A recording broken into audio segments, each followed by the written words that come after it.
Put your ears on. Oh, so cute! You're my Minnie Mouse girl. Hi everyone, welcome back to my channel. Forewarning, if you guys don't want to hear anything about Disney, you should probably steer clear away from this video. But if you want to subscribe, go ahead and subscribe. I do make other videos other than Disney videos. I don't understand when people don't like Disney. If you all do not know, we are both former cast members, so this is going to be a video letting you guys know how to, maybe you don't know how to afford a Disney vacation, or you're planning a Disney vacation and you want to save a couple bucks. Tips and tricks, I guess. From the inside, also known as us, which we're now on the outside. But we were once on the inside, so we know. Exactly. Make sure to stay tuned, that way you guys can hear some tips and tricks on how to get the most out of your Disney vacation. So I want to start off by saying that we are getting ready to head out on a Disney trip together. It's our first trip together without being cast members to the parks. Fuck! They're gonna hear the birds. It's beautiful. If you heard the birds in the background, I'm sorry, I'm closing the window now. I'm really a professional YouTuber. We are going to Disney in like 2.5 weeks because we are celebrating our 1-year anniversary, where it all started, which is going to be super, super fun. Let's get into the tips and tricks. Is there anything that you would like to start off by saying before we get into the video? So what I like to do at the parks is pin trade. I taught Caitlin how to pin trade, now she never wants to stop. Pin trading is really fun. It's really, for me, it was really hard to get into. I don't know why. I think it was just because whenever I used to like buy pins at the park, and if you guys don't know, pins at the park range from like $6 to like $13, $14, depending on what kind you get. And I would usually just buy pins that I really, really thought were pretty and then save them. And I didn't want to go out and trade them because I spent $14 on a pin. Why am I trading it for a pin that I could have bought for $6? So that's why I wasn't into pin trading. But the fun stuff about pin trading is you can get pins that are cast member only or rare. Or even pins from, I've seen Other pins parks. from Tokyo. We have some from Paris. Yeah. And also some from Disneyland. Whenever you see those pins on cast members' lanyards, if you have a pin, an official Disney pin to trade with them, you can get whatever pin you want. Yeah. But if you see a cast member with a green lanyard, you can't trade with them unless you're a little kid.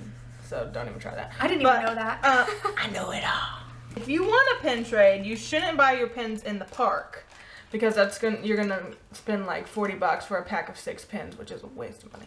So go on eBay and order one of these. It's a pack of about 50 pins, and it was only $20, and they're all real, and you can actually get some rare ones. Yeah, like and we bought some from other parks in these packs too. And whenever we got that, there were actually a lot that you wanted and that you needed to finish your collection and stuff. So like you can get ones that you need, but you can also use the rest for trading for ones that you want, and it's cheaper. Yeah. Like this whole thing, if you bought them in the parks, it would probably be like $300.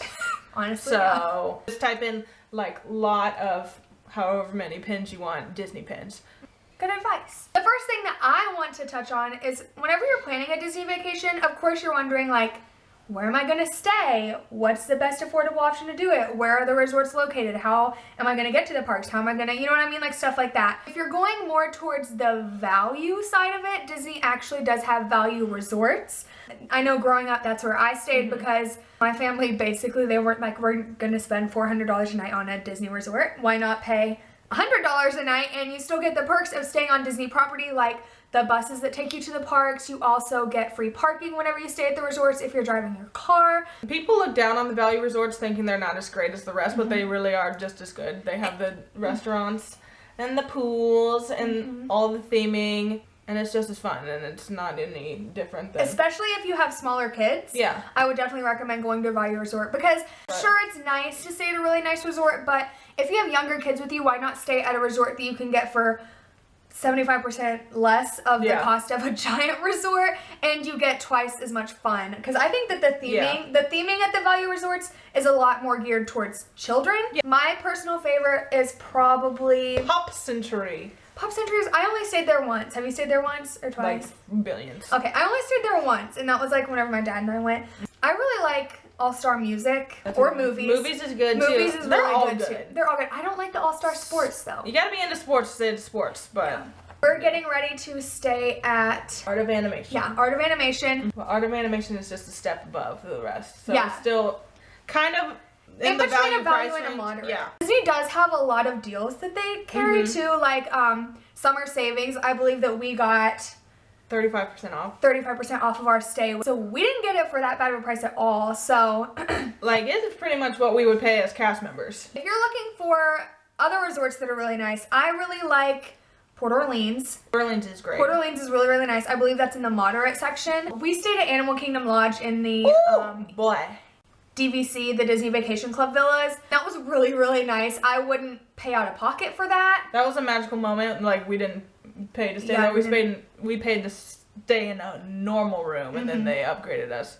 It's really nice. And plus you get to see like giraffes walking outside of your hotel room, which is Yeah. freaking You awesome. feel like you're in Africa. I did a lot of research this year because I'm more in the like saving money part of my life, and I did a lot of research on people buying Disney gift cards, that being a way for them to help save up, because once you buy a gift card, Yeah, I didn't you have the understand this money. at first. I didn't understand the point of buying a gift card, and then I'm like, oh my god, let's do it. let's say right now you want to take a Disney vacation in 2 years. Why not buy a $50 Disney gift card to start your savings instead of being like, oh, well, I'm going to set aside like $50 in an envelope and then gradually build it up. What's going to Because then stop you you can from spend it, grabbing yeah. the $50? And that's just personally what worked for us, because that way I know that we have a problem of if we set money aside for something. If we see cash, we gonna spend it. Yeah, we're gonna spend it. If we have gift cards, for example, we can't just go out and spend Disney money on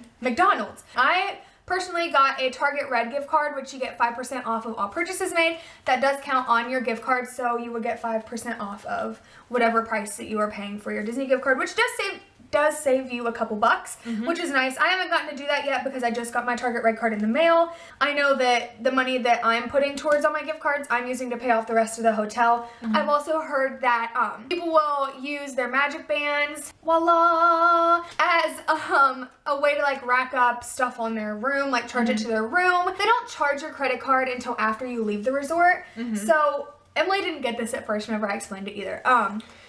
But you can basically go and pay off your room charges with the gift cards that you've saved up, even though you're putting it on your credit card, because they don't charge you on your credit card until you leave. Does that make sense? Yeah. That is how we are paying for our Disney vacation, is through Disney gift cards, basically. And another thing about the gift cards, like, if you shop at Walmart a lot, use the Savings Catcher app, and then you can rack up money that way, and you can use that money that Walmart gives you to buy gift cards. So we basically got a $25 gift card for like $5. Yeah. Because we had about $20 in Savings Catcher. And like we also had like savings from Best Buy, and that saved us money on a gift card too. So a lot of, like, we got a bunch of money in gift cards, but it's not all money that we had to spend. And also what we did is we made sure to keep all of the receipts from the gift cards, just in case something were to happen and we don't end up going, we can return them to the proper place that we bought them from. So what we did is we bought a little travel journal, which we're going to use this for all of our trips that we take because we plan on doing a lot of traveling. I know that whenever people plan Disney vacations, I know I did this whenever I was younger planning with my mom. I was always like, okay, this day we're going to this park, this day we're going to this park, this day we're going to this park, this day we're going to this park, open to close. But now that I'm getting older, I'm kind of like, you know, I need some time to relax. Like, I need some free time here and there, maybe hang out by the pool. So whenever we planned our days, we actually did leave a free day. That way we can do whatever we want to do, even if it's going somewhere else in Orlando. What we did with our trip, we planned out day by day what we were doing exactly. And I think that if you are on a budget or something like that, it's very nice to plan out your lunch times, your meal times, because then you know what to do in between, when you're going to be, you know what I mean? Stuff And when like you're that. going to be spending money and when you're not. Especially picking out restaurants ahead of time, you need to look at stuff in your budget. Disney on the website also has lists of all the restaurants and how much Prices. all of the items are on their menu, which is really nice. That way you don't show up to a restaurant thinking it's going to be like $12 a person when it's actually $35 a person. Yeah. And Disney quick service restaurants, It's usually pretty cheap. cheap. Yeah. Honestly, you can go and get a chicken nugget meal for $2 more than you're paying at McDonald's. It's probably like $8 or $9 for a chicken nugget meal, Yeah. and they're great, and the fries are great. I know we're planning on going to Disney Springs to see all of the new stuff because we haven't gotten to see most of it that just opened up. I know, I'm super excited. So the restaurants that we are eating at, we're going to eat at Kona Cafe, 50s Prime Time. Scared. Why?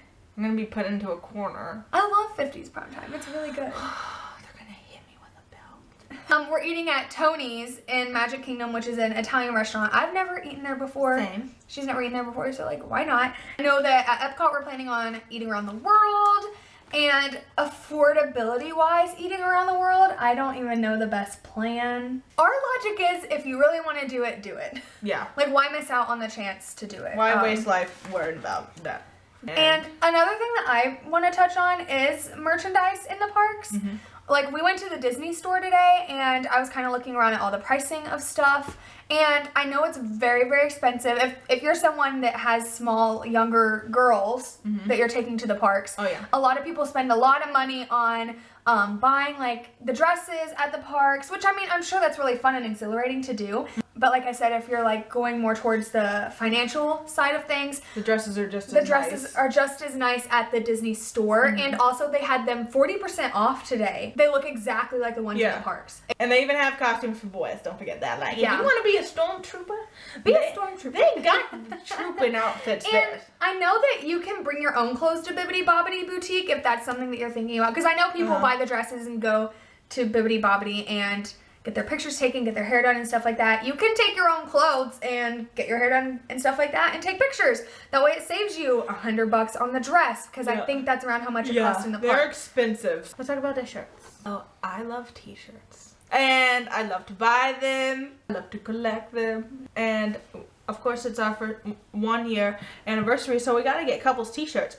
Am I right? Am I right? We would much rather buy our stuff before we go. I mean, don't get me wrong, we're still gonna buy souvenirs when we get there, but I would much rather spend our money on, like, drinks and food. I like souvenirs. We found these shirts and we just thought that it would be smart to buy the shirts before we go to Disney, so we have them instead of having to buy park merchandise couple shirts, which I love them.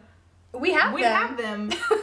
This is my shirt. It says adults are only kids grown up anyway, and it says Walt. So like, the point of having these shirts, they're a little different than everyone else in the park, and then you stand out a little more than all the other couples walking around with I'll be your Minnie. And this is Caitlin's. It says all our dreams can come true if we have the courage to pursue them, and it also says Walt. We just wanted to touch on some random subjects that probably wasn't, like, informative at all. If it was, give this video a thumbs up, because I feel like it was kind of all over the place. If you all have any questions about Disney going to the parks, maybe if you want to see a part 2 to this video where we answer your all's questions, leave some questions. How many times can I say questions? In the comment section below. Disney related questions and we will help you out. I really hope that you Disney people enjoyed this video, especially if there are other previous cast members out there watching this. Tell us where you worked. Tell us where you worked. Leave suggestions and advice for other people in the comments below, especially for us, since we're going. I mean, I know that we lived there for a year and worked there for a year. We do know most of the stuff, but there could be stuff that we don't know. So I definitely want to hear some insight on other people's advice and other people's experiences. Make sure to give this video a thumbs up. Make sure to comment, let us know some questions, anything like that. And also don't forget to subscribe. That way that you guys are notified every time that I upload a video. Hope you all enjoyed, and we will see you next time. Bye! You have to do bye. A world filled with magic. Wish upon a star to shine so bright Into a world of make-believe. Let your dreams come true tonight. Bye. Bye. Boom.